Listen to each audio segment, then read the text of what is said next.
I'm Jake Gorrell. I live here in Hanford, California, and we train cow horses. And right here we're talking about going down the fence. Obviously at home, we do things differently. At home, we're always kind of working on correctness and stuff, whereas if we're at a show, we're going to ride through some of the mistakes. You just have to learn to ride through some of the little tiny mistakes that happens when you show and you come home and you work on it.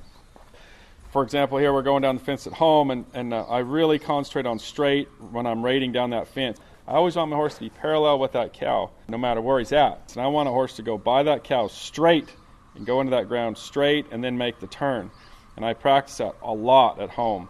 I want them, I want to know that I can ride to that cow, and if I have to, I can ride past that cow before I make the turn. I don't want the horse getting even shoulder to shoulder and start checking and stopping and, shouldering in. So I really, really work on that, and I'll even, ride straight by a cow when I'm going down that fence to make sure I have that, and then I'll come back and go back to the stop and turn.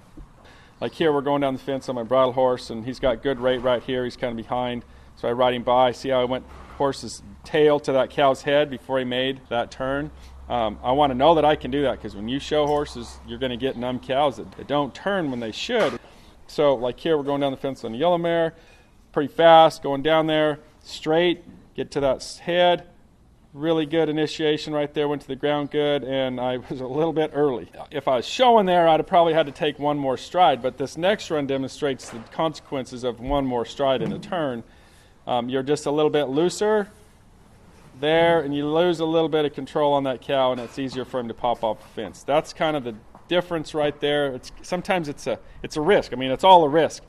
You want to be tight as you can and make the perfect turn to mark the 75s and 6s, but if what happened on the first turn there cost you a big check too. When that horse is running down that pin, he needs to be relaxed. He doesn't need to be stretched out, running all stretched out. He needs to be gathered up, taking good athletic strides, so when that cow does commit, you are in the perfect stride to hit your stop and make that turn.